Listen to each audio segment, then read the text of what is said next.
Halo gengs, jumpa lagi kita di sini. Mungkin tidak semua teman mengetahui kisah Dono Warkop. Jika ingin tahu kisah Dono Warkop, simak ulasan berikut ini. Selamat menonton.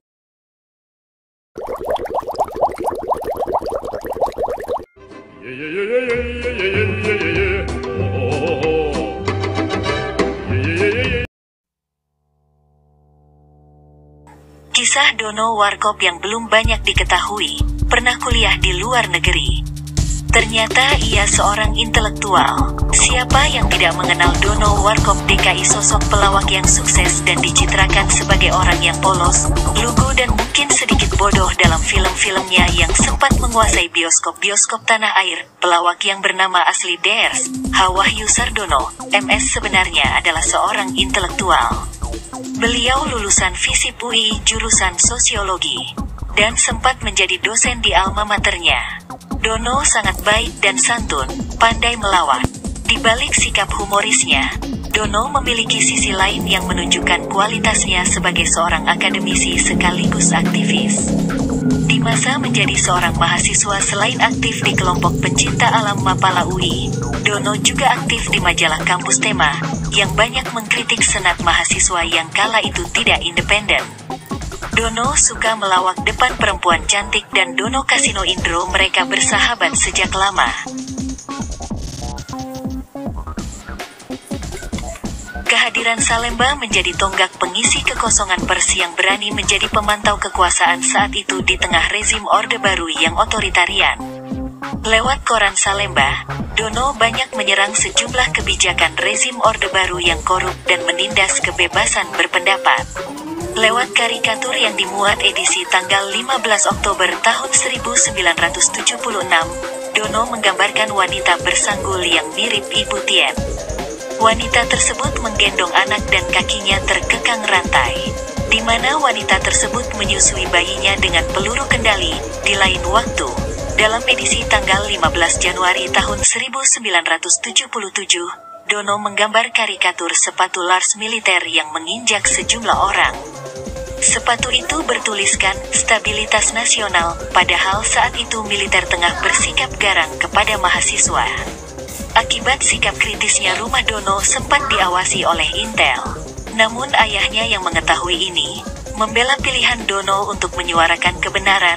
Aktivitas Dono yang padat inilah yang membuat skripsinya terbengkalai.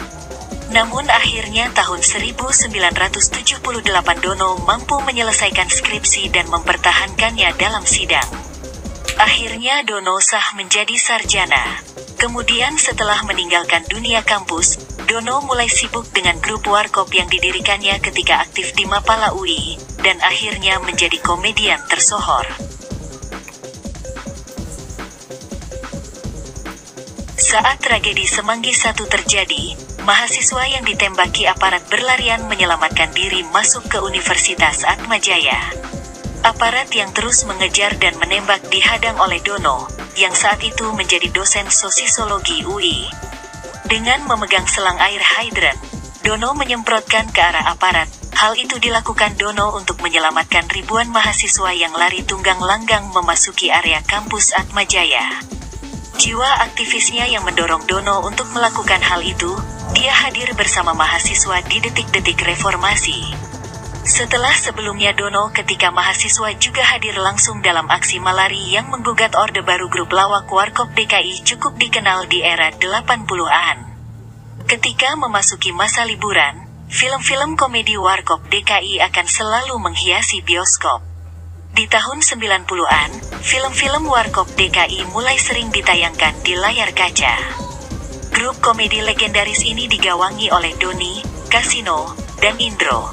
Namun ternyata Warkop DKI awalnya beranggotakan 4 orang komedian. Kini tersisa Indro Warkop DKI yang masih setia melestarikan grup lawak yang digawanginya. Indro Warkop DKI melanjutkan perjuangan teman-temannya di dunia komedi.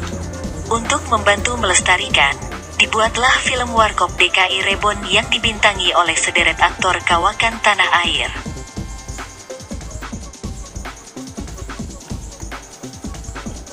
Kepergiannya setelah melawan penyakit kanker paru-paru yang dideritanya menyisakan duka mendalam di hati para sahabat. Warkop DKI saat itu adalah simbol sebuah komedi cerdas yang memiliki kejelian menyentil isu-isu sosial yang sedang up to date. Nah, hal itu terjadi ketika Warkop DKI sedang mencapai masa puncaknya. Sayangnya setiap yang merasakan masa puncak, pasti pada saatnya akan berada di bawah juga. Dan Warkop DKI telah mengalami hal itu beberapa kali. Yang pertama adalah ketika grup lawak tersebut masih bernama Warung Kopi Prambor, salah satu personelnya, Nunu, meninggal pada 1983. Selanjutnya ketika telah mengubah namanya menjadi Warkop DKI, personel lainnya, Kasino, meninggal pada 1997. Kemudian dilanjutkan dengan salah satu anggotanya yakni Ders, Hawahjo Sardono, atau yang lebih akrab dikenal dengan Dono, meninggal dunia di usianya yang ke-50 tahun pada 2001. Kesedihan akan meninggalnya Dono terekam jelas dalam artikel berjudul "Kanker Paru Renggut Nyawa Dono", berpesan agar Warkop tetap diteruskan. Demikian yang dapat kami ulas. Untuk Dono Warkop, terima kasih sudah menonton.